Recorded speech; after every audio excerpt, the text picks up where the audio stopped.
샘이 넘쳐 흐르고 사자와 어린 양이 뛰노는 이날 곧 안식 후 첫날 저녁 때에 제자들이 유대인들을 두려워하여 모인 곳의 문들을 닫았더니 예수께서 오사 가운데 서서 이르시되 너희에게 평강이 있을지어다. 이 말씀을 하시고 손과 옆구리를 보이시니 제자들이 주를 보고 기뻐하더라. 너희에게 평강이 있을지어다. 아버지께서 나를 보내신 것 같이 나도 너희를 보내노라. 이 말씀을 하시고 그들을 향하사 숨을 내쉬며 이르시되 성령을 받으라. 너희가 누구의 죄든지 사하면 사하여 질 것이요 누구의 죄든지 그대로 두면 그대로 있으리라. 저희가 이 마리아 사건 이후에 그날 밤에 있었던 사건인데 예수님이 태어나셨다는 이야기를 제자들은 들었지만 여전히 불안하고 두려웠습니다. 그래서 문을 꽁꽁 닫고 그들은 모여 있었는데 예수님이 나타나셨습니다. 저희 다 같이 잠깐 가만히 눈을 감고 마치 깜깜한 그 마가 다락방에 있었던 예수님의 제자들처럼 여러분 잠깐 있어 볼까요? 3일 전에 예수님께서 십자가에서 처형되었습니다. 비록 마리아가 예수님께서 부활하셨다는 이야기를 들려주었지만 내 마음 속에는 여전히 두려움과 불안이 가득했습니다. 예수님이 십자가에서 처형되셨고 다음은 내 차례일지도 모릅니다. 곧 체포될지도 몰라 불안해서 숨어 있었습니다. 두려움 속에서 확신이 없었습니다. 마치 그 자리에 계신 것처럼 오늘 복음을 다시 한번 들어보십시오. 이제 바로 그날 곧 한 주간의 첫날이 저물었을 때였다. 제자들이 있던 곳의 문들은 닫혀 있었다. 제자들이 유대야 사람들을 두려워해서였다. 예수님이 그리로 오셔서 한 가운데 서셨다. 그리고 그들에게 말씀하신다. 평화가 너희들에게 있기를. 이 말씀을 하시고는 두 손과 옆구리를 그들에게 보여주셨다. 제자들은 주님을 보고 기뻐했다. 그들에게 예수님이 다시 말씀하셨다. 평화가 너희들에게 있기를. 아버지께서 나를 보내신 것처럼 나 자신도 너희들을 보낸다. 이 말씀을 하신 뒤에 숨결을 불어 넣으셨다. 그리고 그들에게 말씀하신다. 성령님을 맞아 들여라. 너희가 누군가의 죄를 용서해 주면 그 죄는 실제로 용서받을 것이다. 너희가 누군가의 죄를 쥐고 있으면 그대로 남아 있다.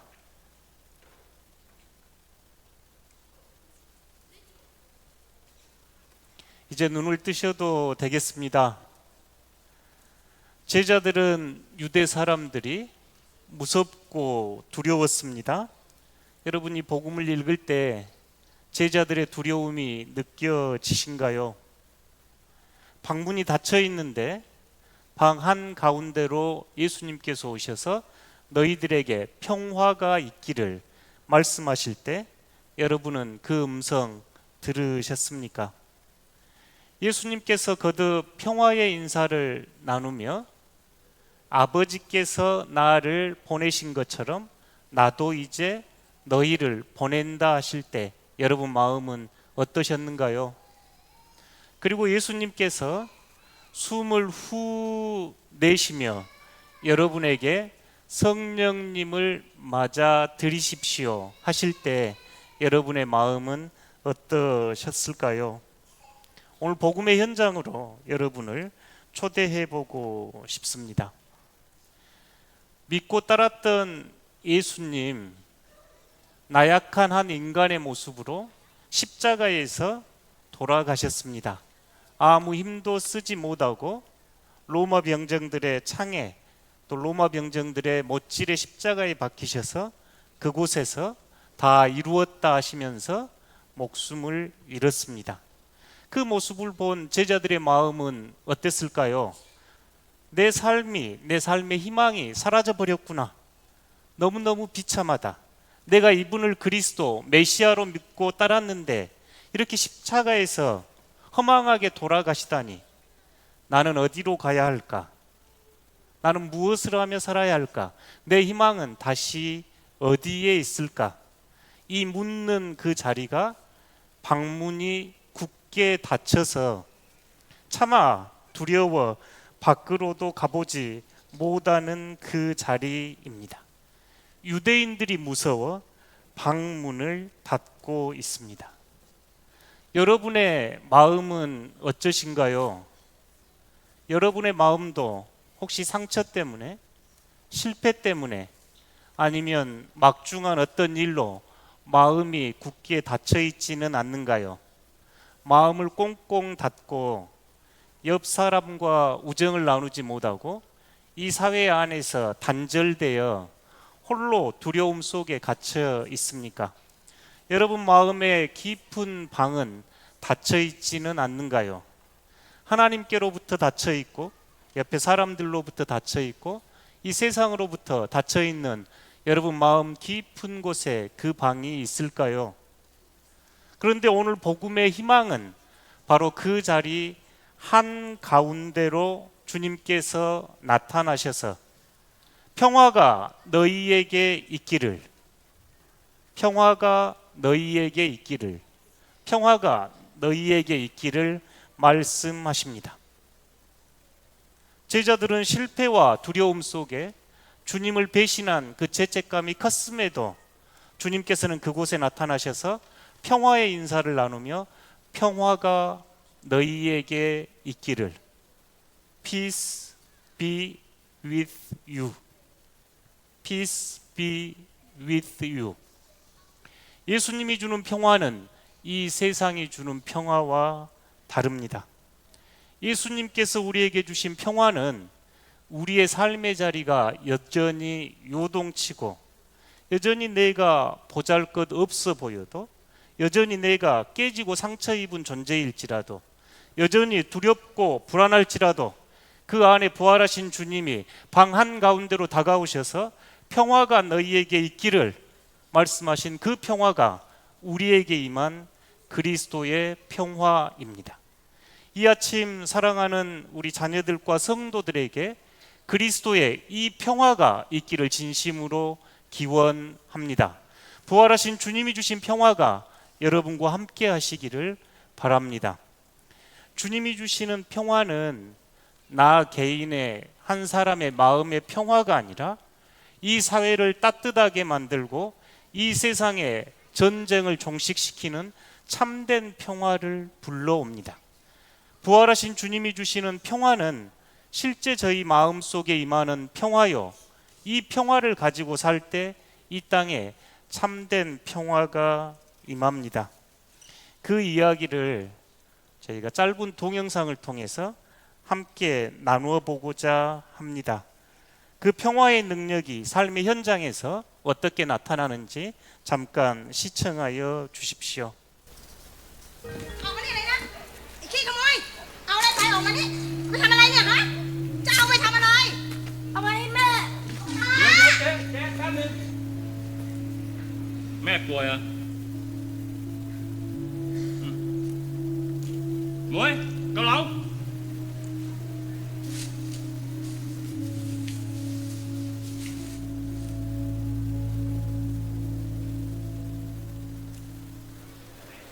จอนั่งเลยครับนั่งเลย ป๊า จัดไปอ้าวสั่งมาเร็วต่อ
여러분 이 동영상 어떻게 보셨는가요?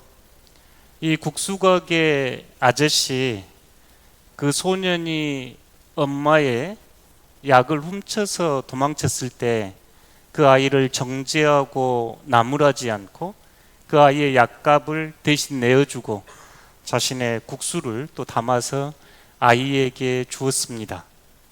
정죄하거나 심판하지 않고 자기의 것을 대신 내어 주었지요.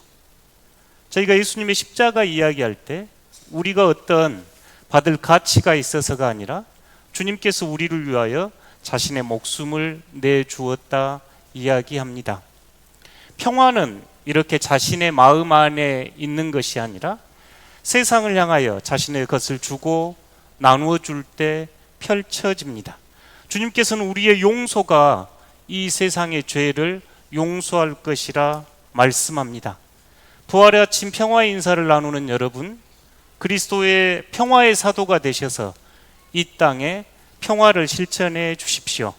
누군가를 정죄하고 심판하는 대신에 여러분의 것을 내주어 그가 살아갈 수 있도록 용기와 힘을 북돋아 주십시오.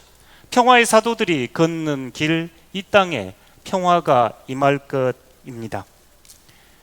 그 캄캄하고 어두운 밤, 서서히 어둠이 밀려가고 제자들의 마음이 점점 밝아옵니다. 그럴 때 예수님께서는 다시 평화의 인사를 나누며 그들에게 사명으로 초대합니다. 21절, 22절 함께 읽도록 하겠습니다. 예수께서 또 이르시되 너희에게 평강이 있을지어다. 아버지께서 나를 보내신 것 같이 나도 너희를 보내노라. 이 말씀을 하시고 그들을 향하여 숨을 내쉬며 이르시되 성령을 받으라. 아멘. 이 요한복음의 부활 이야기는 비슷한 패턴을 갖고 있는데요. 마리아가 절망 가운데 울고 있을 때 예수님이 나타나셔서 새로운 사명을 부여하면서 마리아는 첫 부활의 증인이 됩니다. 그날 밤 두려워서 숨어있는 제자들에게 예수님이 나타나셔서 평화의 인사를 나누시고 이제 자신의 손자국 또 창에 찔린 허리에 상처를 보여주시면서 이제 두 번째로 제자들에게 평화가 너희에게 있기를. 첫 번째 평화는 두려움과 불안으로부터 해방의 평화라면 두 번째 평화는 이제 사명의 자리로 초대받는 평화입니다. 예수님께서는 평화가 너희에게 있기를 말씀하시면서 아버지께서 나를 보내신 것 같이 나도 여러분을 이 세상으로 파송해 보냅니다. 예수님의 사명으로 여러분을 초대하는 내용입니다. 아버지께서 나를 이 땅에 보내셔서 내가 아버지의 나라와 아버지의 뜻을 추구하며 사셨듯이 이제 여러분 부활의 증인으로 이 땅에서 하나님의 나라를 일구며 살아가십시오 하면서 주님께서 여러분을 사명으로 초대하십니다. 그런데 주님께서는 여러분 홀로 갈 수 없으니 숨을 후 하고 내쉬면서 성령님을 맞아 들이십시오. 여러분의 힘으로 그 길 갈 수 없으니 성령의 능력으로 그 길 가십시오. 요한복음 20장 22절에 예수님께서 숨을 후 내쉬며 성령을 받으라 하신 숨을 내쉬다 하는 동사는 이곳에서 딱 신약 성경은 한 번 사용되고 구약 성경에 가면 두 번 등장하는데 첫 번째 등장하는 곳이 창세기 2장 7절입니다. 여호와 하나님이 땅에 흙으로 사람을 지으시고 생기를 그 코에 불어 넣으시니, 이 단어하고 똑같은 단어입니다. 하나님이 흙에서 사람을 만드시고 생기를 후 불어 넣으셔서 그 사람이 살아있는 생명이 된지라. 하나님의 숨으로 저희가 살아있는 생명이 되었습니다. 창조의 숨결, 생명의 숨결이었습니다. 두 번째 나오는 말씀이 에스겔 37장 9절인데 함께 읽어보겠습니다. 생기야 사방에서부터 와서 이 죽임을 당한 자에게 불어서 살아나게 하라. 아멘. 생기야 사방으로부터 불어나와서 이 죽임 당한 자들에게 불어 넣어서 그들이 살아나게 하라. 에스겔의 환상의 가장 아름다운 부분입니다. 사방으로부터 생명의 바람이 불어와서 그 죽어있는 주검 위로 생명의 기운이 불어오고 그들이 다시 되살아나게 되는 생명의 숨결입니다. 부활하신 주님께서 마치 창조의 동산에서 아담에게 생명의 숨을 후 불어넣으시듯이 에스겔 37장에 사방에서부터 생명의 기운이 불어와서 죽어있는 이들에게 불어넣어지듯이 부활하신 주님께서 제자들에게 후 하시면서 생명의 숨결을 불어넣으시고 성령님을 맞아 들이십시오. 부활의 증인들은 자신의 힘으로 자기 홀로 가지 않고 성령님의 능력으로 사는 이들입니다. 우리는 두렵고 불안하고 깨지고 나약한 존재이기에 그 길 갈 수 없지만 부활의 영, 그리스도의 영, 성령께서 우리에게 호흡을 주시고 우리에게 생명을 주셔서 우리가 그 사랑에 응답할 수 있습니다. 여러분, 우리의 이 들숨 날숨은 소중합니다. 하나님의 생명의 숨이요, 옆 사람과 함께 수는 숨이요, 온 창조 만물과 함께 나누는 숨이 이 생명의 숨입니다. 제가 우리 친구들에게 후하고 한번 해주십시오 하면 우리 옆에 분들에게 생명의 숨결을 불어넣으시는 우리 부활하신 주님을 떠올리시면서 후 한번 해주십시오. 후. 제자들이 두려움을 이기고 부활의 증인으로 나설 수 있었던 것은 부활하신 그리스도께서 불어넣어 주셨던 성령님 때문입니다. 생명의 숨결 아름답죠. 첫 창조 때 하나님께서 우리에게 주셨던 숨, 각자 자기 숨 쉬고 삽니다. 근데 이 숨은요, 우리 예배당 안에서 이제 우리 모두를 다 하나로 엮어버렸네요. 우리가 숨 안에서 하나가 되었습니다. 이 숨은 봉화산 순천만에서 불어오는 바람 속에 있기에 천지 만물 자연과 하나 되는 숨입니다. 사랑하는 덕신교회 성도 여러분, 평화가 여러분에게 있기를 바랍니다.